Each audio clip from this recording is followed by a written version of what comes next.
ஒரு நாட்டை ஒரு மன்னன் ஆண்டு கொண்டிருக்கான். அவனுக்கு வாரிசுகள் கிடையாது, குழந்தை கிடையாது. ஒரு தேர்வை வைக்கிறான், ஒரு போட்டியை வைக்கிறான்.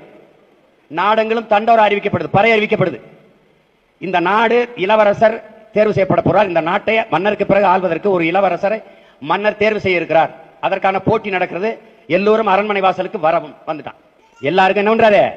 ஒரு ஜாடி, கொஞ்சம் மண்ணு, கொஞ்சம் விதை கொடுக்கிறார். விதை. இந்த விதையை முளைக்க வைத்து நன்றாக வளர்த்து கொண்டு வருபவன் எவனோ அவனே இந்த நாட்டின் இளவரசனாக தேர்வு செய்யப்படுவான். இதான் அறிவிப்பு. எல்லாரும் வாங்கிட்டு போயிட்டான். அதுல ஒரு ஓலை குடிசையில ஒடுங்கி அடங்கி வாழ்கிற ஒரு ஏழை தாயின் எளிய மகன் ஒருவன் வரான். அவன் ஒரு சின்னவன். அவன்கிட்டையும் விதை கொடுக்கப்படுது, ஜாடி கொடுக்கப்படுது, அதுல மண் இருக்குது.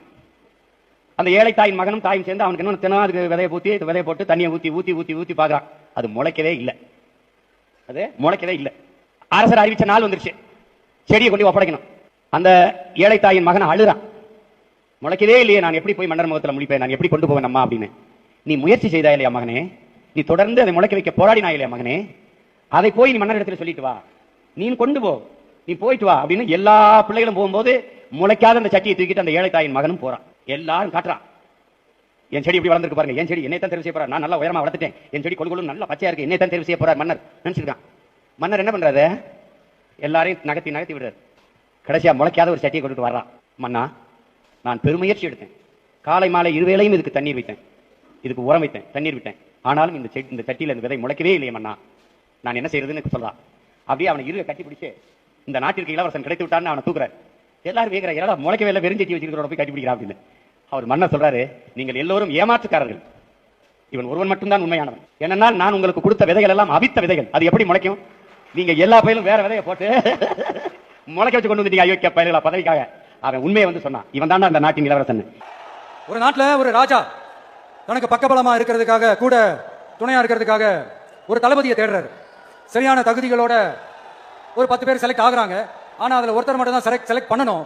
அதனால அந்த ராஜா என்ன பண்றாருன்னா ஒரு டெஸ்ட் வைக்கிறாரு. அந்த 10 பேர் கையிலையும் விதை நெல்லை கொடுத்து இதை நல்லா வளர்த்து கொண்டு வாங்க, ஒரு 3 மாசம் கழிச்சு வாங்கன்னு சொல்லி அனுப்பி வச்சிருக்காரு.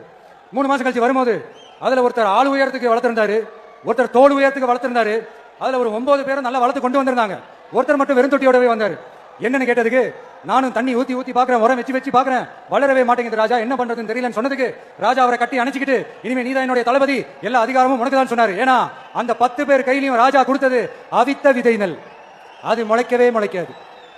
அந்த 9 திருட்டு பயல என்ன பண்ணிருக்காங்கன்னா வேற விதை நெல்லை வாங்கி அதை வளர்த்துட்டு ராஜாவையும் மக்களை ஏமாத்திருக்காங்க. ஆனா இவர் மட்டும் உண்மையை போட்டு உடைச்சிட்டார். அதனால ஒரு நாட்டுக்கு திறமை எந்த அளவுக்கு முக்கியமோ அந்த அளவுக்கு உண்மையும் நேர்மையும் முக்கியம். இப்போ நீங்க எல்லாரும் தான் அந்த ராஜா.